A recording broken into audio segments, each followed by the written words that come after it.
Salut à tous et à toutes, je suis très heureux de vous retrouver aujourd'hui pour cette nouvelle vidéo. Oui, ça fait un petit moment que j'avais pas fait de vidéo, je suis désolé de mon absence. J'avais pas tourné de vidéo depuis un petit moment aussi. Et c'est l'occasion aujourd'hui pour faire une vidéo un peu particulière de ce que je fais par rapport sur ma chaîne YouTube. Et c'est un quiz de l'impossible. Alors c'est un quiz bien évidemment 100% cinéma, ben, vous l'avez compris parce que c'est ma chaîne YouTube, ça parle de cinéma un petit peu. Donc c'est un quiz voilà cinéma, vous allez voir que j'ai appelé ça le quiz de l'impossible pour la bonne et simple raison que les questions sont plutôt difficiles. C'est des questions même traîtres, je vais être totalement honnête, et pour cela je vais vous demander bien évidemment de jouer le jeu jusqu'au bout, c'est-à-dire ne pas aller tricher. Ne pas aller regarder, vous renseigner sur internet et même de jouer entre amis à ce petit quiz. Il n'y aura que 10 petites questions. Vous allez voir, je vous laisserai bien sûr du temps pour répondre. Vous aurez la réponse à chaque fin de question. Je vous laisserai entre 5 et 10 secondes. Vous aurez un joli plan d'arrêt sur ma gueule. Entre 5 et 10 secondes pour pouvoir répondre à la question. Vous pourrez mettre également sur pause si vous en avez envie. C'est vous, votre libre arbitre bien évidemment. Donc vous pourrez mettre bien évidemment sur pause pour pouvoir répondre aux questions, débattre. Et moi je vous dis à tout de suite pour vous poser les questions. Et on va démarrer de suite avec la première question. Je vous la pose de suite, elle s'affiche normalement bien comme il faut en bas. Alors pourquoi pouvons-nous entendre cette réplique dans un film? Vous brûlerez en enfer pour ça. Petit A, pour avoir redonné vie aux dinosaures. Petit B, pour avoir tué des dizaines de personnes. Petit C, pour avoir essayé de recréer la vie. Et petit D, pour pouvoir pratiquer un exorcisme. Je vous laisse entre 5 et 10 secondes pour répondre. C'est parti.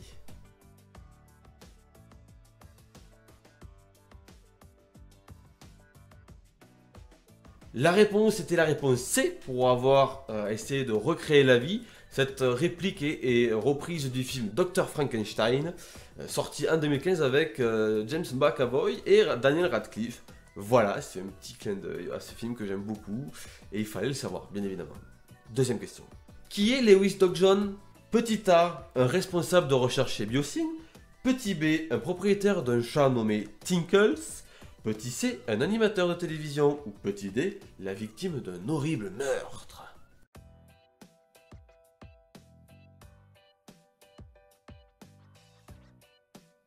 Et la réponse était la réponse A, un responsable de recherche chez Biosyn.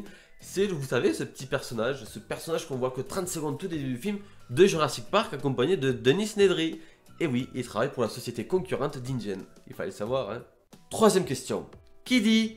C'est une prophétie. Igor, Franklin Finbar, Bertrand Zobrist ou Kurt Mackenzie?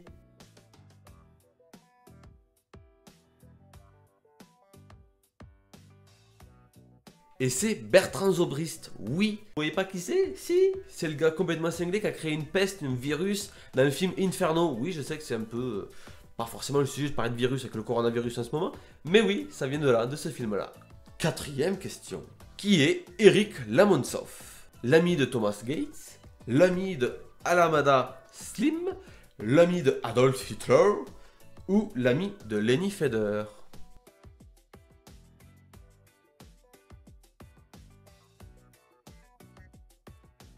Et la réponse était la réponse D, l'ami de Lenny Feder, oui, Eric Lamonsoff, joué par Kevin James dans Copain pour toujours. Cinquième question. Où peut-on entendre la musique Midnight Black de The Temperance Movement? Petit A, Rock Academy. Petit B, Men in Black. Petit C, Pulp Fiction. Ou petit D, The Jane Doe Identity.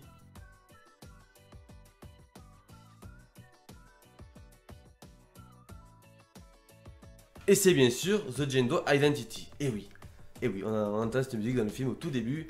Voilà. Vous le saviez pas, hein? Dans quelle émission de télévision peut-on entendre la musique du film Alita? Koh-Lanta, Top Chef, Pékin Express ou Enquête d'action?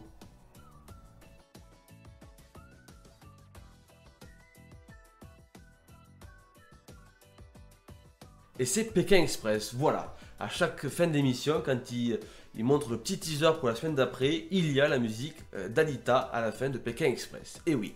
Quel film a pour phrase d'accroche sur son affiche « La mort vous attend au tournant ». Destination finale, Destination Finale 2, Destination Finale 3 ou Destination Finale 4?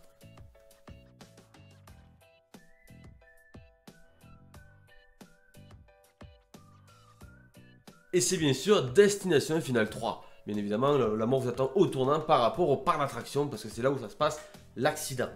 Qui est bêlé? Un chat? Un chien? Une souris? Ou un rat?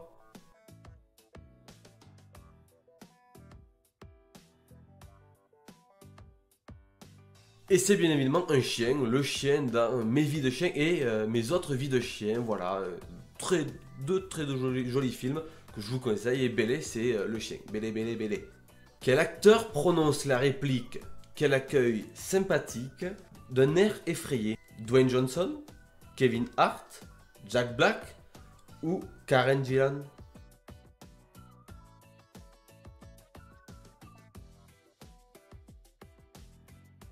Et c'est Jack Black, et non pas dans un Jumanji, parce que oui, j'ai repris le casting de Jumanji, mais dans la prophétie de l'horloge. Et oui, c'était encore une question piège, il n'y a que de ça en fait.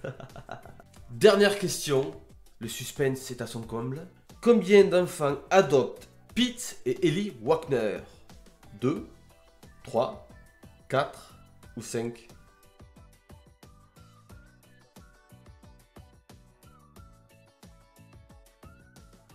Et la réponse c'est 3. Et quel est ce film? Ben, c'est Apprenti Parent, voilà, avec Mark Wahlberg qui joue dedans, et l'actrice qui joue dans Insidious, je ne me rappelle plus son nom, et ils adoptent 3 enfants, bien évidemment. Voilà, c'est encore une petite question, mais conne.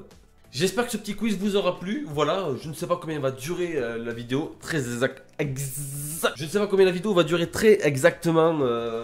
Pour être précis, je ne saurais pas vous dire parce que je pense que la vidéo va être assez courte, mais j'aurais pris un plaisir monstre à vous poser ces 10 petites questions fort sympathiques.